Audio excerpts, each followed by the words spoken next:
Hi there, this is your friend Vendra dear. Today I am very much inspired to share with you one of the great principles which is called profiting from your failures and defeats and adversities and misfortune.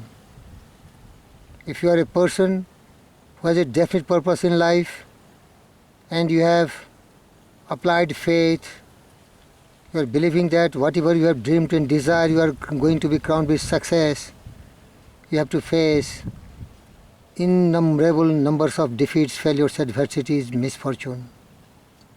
When you are assailed with difficulties and all sorts of negativities, you have to believe in yourself, have willpower and determination, and persevering and persisting till you attain your goal. You have to overcome all the hurdles, but for success will be just a remote dream, it can never be realized. Careful analysis of hundreds of men and women whom the world has accepted as being great shows that they were compelled to undergo hardship and temporary defeats and failures, such as you probably may never know and will never know.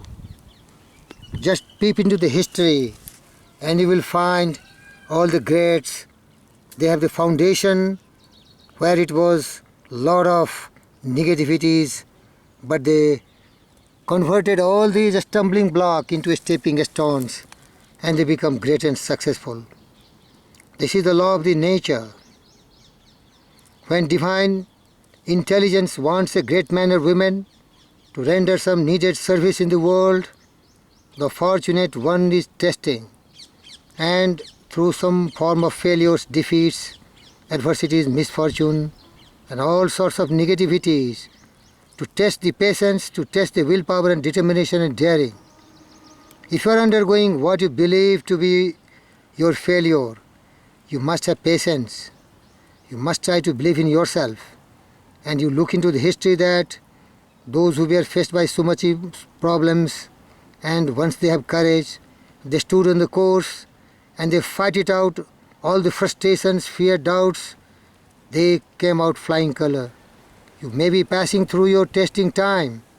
Then you repeat such kind of courage, willpower, determination, dare to persist, dare to continue your fire of burning desire alive.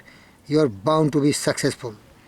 No capable executive would be selected, and his lieutenants, those whom he had not tested for reliability, loyalty, perseverance and other essential qualities, responsibilities, and all that goes with it, is the way of remuneration. Always gravitate to the person who will not accept temporary defeat as permanent failures. They are just temporary.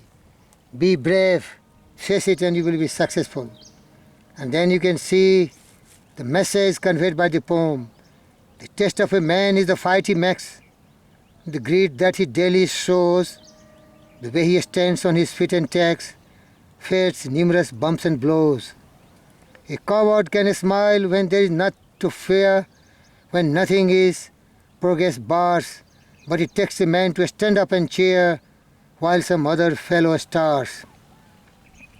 It's not the victory after all, but the fact that a brother makes, the man who driven against the wall, still stands up erect and takes the blows of the fate with his held head high, bleeding and bruised and pale, is the man who will win then by and by, for he is not afraid to fail. It's the bumps you get and the jolts you get and the shocks that your courage stands. The hours of sorrow and the vain regret, the prize that escapes your hands, that tests your mettle and proves your worth. It's not the blows you deal, but the blows you take on the good old earth that shows if your stuff is real. Failure often places one in a position where unusual effort must be forthcoming. Many a man has wrung victory. Many a man has wrung victory from defeat, fighting with his back to the wall, where he could not retreat.